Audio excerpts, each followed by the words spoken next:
रहमतुल्लाहि व बरकातुहू। वालेकुम अस्सलाम व रहमतुल्लाहि व बरकातुहू। अरे बहन, तुम्हारी सूरत तो बहुत उतरी हुई है, क्या बात है? कोई परेशानी है क्या? अरे बहन, क्या बताऊं, इतनी परेशानी और मुश्किलों में गिरफ्तार हूँ, क्या ही बताऊं, अल्लाह ही मुझ पर रहम करे। ओफो बहन, क्या ही नहीं, तुम तो किसी इज्तिमा में भी नहीं मिलती। मेरी बहन, क्या बताऊं, इतने दिनों से तो मेरी माँ बीमार चल रही थी, वो ठीक ही नहीं हुई। और ये तो तुम्हें मालूम ही है कि कुछ दिनों पहले मेरी बेटी बीमार हो गई। और ये तो बिल्कुल भी अच्छा नहीं हुआ कि मेरे छोटे दामाद का एक्सीडेंट हो गया। और मेरी भी कुछ दिनों से तबीयत खराब चल रही है। लगता है अल्लाह ताला ने बीमारी के लिए मेरा ही घर देख लिया। तौबा तौबा अल्लाह तौबा, जिस वजह से तुम परेशान हो और जिसको तुमने अपनी परेशानी का मसला बना रखा है, ये तो अल्लाह ताला की रहमत है और नियामत है। बस बस, अब आगे कुछ ना कहना। दो बोल दिलासे के दे नहीं सकती, आ गई मेरे जख्मों पर नमक छिड़कने। अरे जब ये बीमारी तुम पर आती तो तुम्हें पता चलता कि ये अल्लाह की रहमत है या जहमत। अरे मेरी प्यारी बहन, तुम तो इतनी सी बात को नहीं समझ पा रही हो। बीमारी और परेशानियां जिसको तुम अल्लाह ताला की रहमत समझ रही हो, ये तो वाकई अल्लाह ताला की रहमत है। बहन, मैं परेशान हूँ, मेरा पूरा घर परेशान है। बीमारियों की तकलीफ से तुम कहती हो कि ये अल्लाह की रहमत है मुझ पर। जरा मुझे ये बताओ कि किस तरह अल्लाह की रहमत है मुझ पर।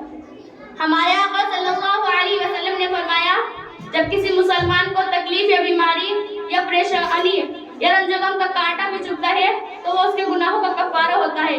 और एक जगह फरमाया कि बुखार को बुरा मत कहो, बुखार तो इंसान के गुनाहों को इस तरह दूर करता है जैसे फट्टी लोहे के मेल कुचेल को दूर करती है। बहन, पूरे मोहल्ले में बीमारी मेरे ही घर आनी थी, बाकी शहर में तो मुझे सब ठीक नजर आते हैं। अरे बहन, बीमारी और परेशानियां कुछ न कुछ हर इंसान को लगी रहती है।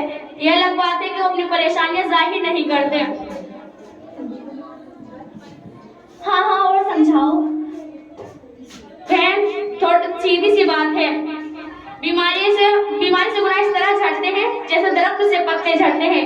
एक मकाम पर अल्लाह ताला ने अपनी इज्जत और जलाल की कसम खाकर फरमाया कि जब मैं किसी बंदे को रहम फरमाना चाहता हूँ तो मैं उसको मुख्तलिफ बीमारियां दे देता हूँ ताकि उसके गुनाह माफ करूँ। समझिए और समझाऊं? हाँ हाँ, और समझाओ। थोड़ा ध्यान लगाकर और कान खोलकर सुनिए। जब बंदा बीमार होता है तो अल्लाह ताला दो फरिश्तों को ये देखने के लिए भेजते हैं कि मेरा बंदा मर्ज में क्या करता है। अगर मोमिन बंदा बीमारी की हालत में अल्लाह की तारीफ करता है तो फरिश्ते अल्लाह से बताते हैं, तो अल्लाह कहता है मेरे बंदे से कह दो अगर बीमारी की हालत में मर गया तो सीधा जन्नत में जाएगा, और अगर अच्छा मर गया उस गोश्त से अच्छा गोश्त और उस खून से अच्छा खून दूंगा। भला इससे बड़ा इनाम क्या हो सकता है, और इस वजह से उसके सारे गुनाह माफ हो जाएंगे। शुक्रिया बहन, आपने इतनी अच्छी अच्छी बातें बताकर मेरी आंखें ही खोल दी, वरना मैं खुदा के यहाँ नाफरमान इंसान कहलाती।